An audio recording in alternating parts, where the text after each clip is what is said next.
Ezeulu was known far and wide across his village, Adoawele, for his irresistible charm. His words were sweet like honey, his presence magnetic.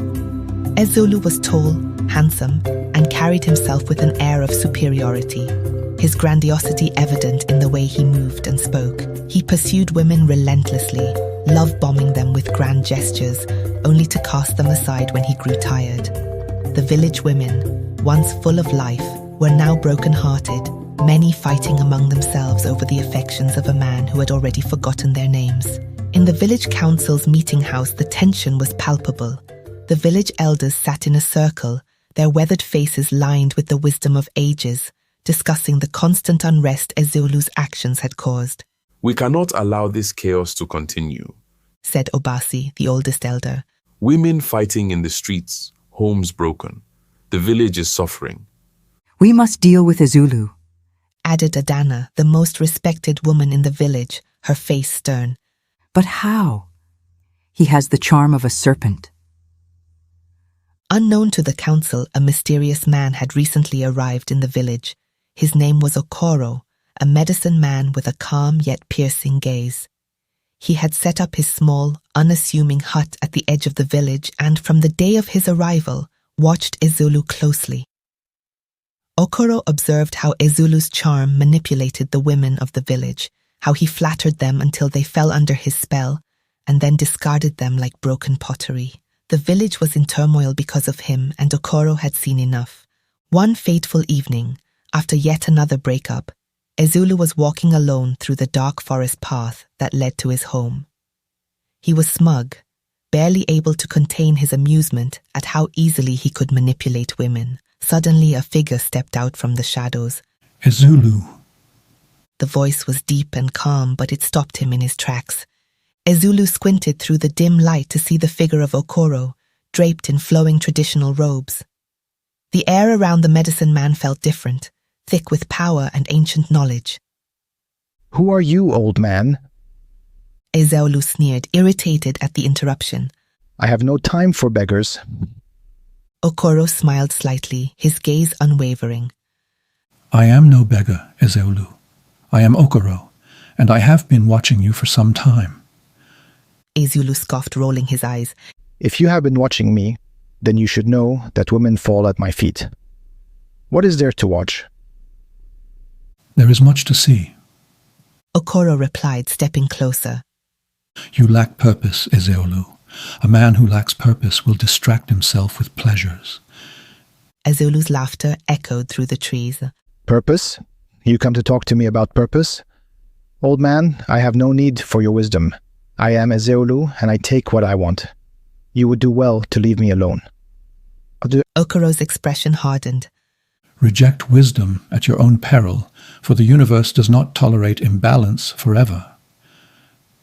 He turned and walked into the night, leaving Ezeulu shaking his head in disbelief. That night, Ezeulu slept soundly, content in his own delusions. But when he awoke in the middle of the night to relieve himself, something horrifying happened. As he stood over the toilet, his penis detached from his body and fell into the water with a sickening splash. It dissolved before his eyes, leaving only ripples in the water. Ezeulu gasped, his heart pounding. His mind raced as terror gripped him. He grabbed at his groin in disbelief, but nothing was there. His manhood, the very symbol of his identity and power, was gone. He screamed into the darkness, collapsing to the floor. The village was soon buzzing with rumors. The women who had suffered under Ezeulu's manipulations rejoiced quietly, their hearts no longer weighed down by his deceit. The council, having received numerous complaints, convened and voted to banish Ezeulu from the village. Stripped of his charm and his pride, he was cast out, homeless and destitute. Ezeulu wandered the wilderness for years, struggling to survive. He wrestled with hunger, with loneliness, and with the crushing weight of his mistakes. He had once been the most desirable man in Adoawele, but now he was a shadow of himself. He reflected on the lives he had ruined, the hearts he had broken, and how his selfishness had destroyed the peace of his village. In his suffering, Ezeulu began to seek something deeper. He found solace in the quiet of the forest, and with time, his mind turned inward. he began to meditate, to pray. Slowly, he began to rediscover his connection to the earth and to the ancestors. He learned to live simply, and in the stillness of the wilderness, his mind sharpened. He found himself drawn to study the skies, the patterns of the weather, and the rhythms of the seasons. One day, while in deep meditation, Ezeulu had a vision, a machine that could predict the weather, an invention that could save crops during the unpredictable rainy seasons. Driven by this vision, he worked tirelessly, using his newfound skills to create the machine. Years later, Ezeulu returned to Ado Awele, not as the proud, arrogant man he once was, but as a humble inventor. He presented his machine to the village council, explaining how it could predict rainfall and help neighboring villages preserve their crops. The council, astonished by his transformation and the usefulness of his invention, offered to lift his banishment and welcome him back into the village. But Ezeulu shook his head. I appreciate your offer, but I have found peace in the wilderness. I no longer seek the pleasures of this world as I once did. My purpose is greater than the distractions I once chased. The council was stunned, but they respected his decision. As Ezeulu turned to leave, Okoro appeared from the shadows, just as mysteriously as he had the first time. The villagers gasped, recognizing the medicine man. Ezeulu bowed his head in respect. You have found your purpose, Ezeulu. Okoro said, his voice low but filled with satisfaction.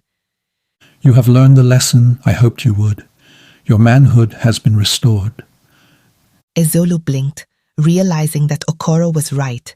His body was whole again, yet he no longer cared for the fleshly desires that once ruled him. His transformation was complete. However, as Okoro turned to leave, he whispered, But not all curses are lifted forever, Ezeulu. Some linger in the choices we make, in the shadows of who we once were. The medicine man disappeared into the night, leaving Ezeulu to wonder what part of his past might still haunt him. Ezeulu, though healed, remained wary of the curse's finality. He chose to live out the rest of his days in the wilderness, focused on his purpose, never again distracted by the fleeting pleasures that had once consumed him. Ezeulu had lived for many years in the wilderness, a man transformed by hardship and purpose. His weather-predicting machine had helped villages far and wide, ensuring their crops grew steadily through the unpredictable seasons. He had refused to return to Ado Awele despite the council's request, content to live in isolation, deep in the heart of the forest, where he found solace in his meditations.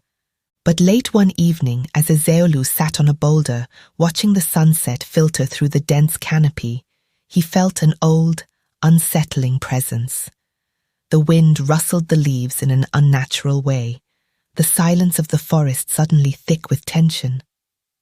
He opened his eyes, scanning the shadows. Though the forest had been his home for years, something about this moment felt wrong, as if the peace he had worked so hard to attain was slipping away. A deep, familiar voice broke the silence. Ezeulu? He turned slowly. There, standing in the shadows, was Okoro, the enigmatic medicine man who had cursed him years ago. Though his face bore the same calm expression, there was something different about him now, an aura of inevitability. Okoro, Ezeulu said quietly, bowing his head slightly out of respect, though his heart raced with unease. what brings you here? Okoro stepped forward, his bare feet making no sound on the earth. I told you long ago that not all curses are lifted forever. You have grown, Ezeulu. You have found your purpose, but there is one thing you must still confront. Ezeulu's brow furrowed. I have done what was asked of me. I have lived with humility and purpose. What more could be required? Okoro smiled faintly, his eyes reflecting an unsettling wisdom.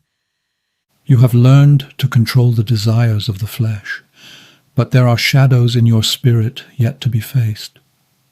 Ezeulu's stomach tightened. He thought back to the years of his exile, to the women he had hurt, discarded, and abandoned without care.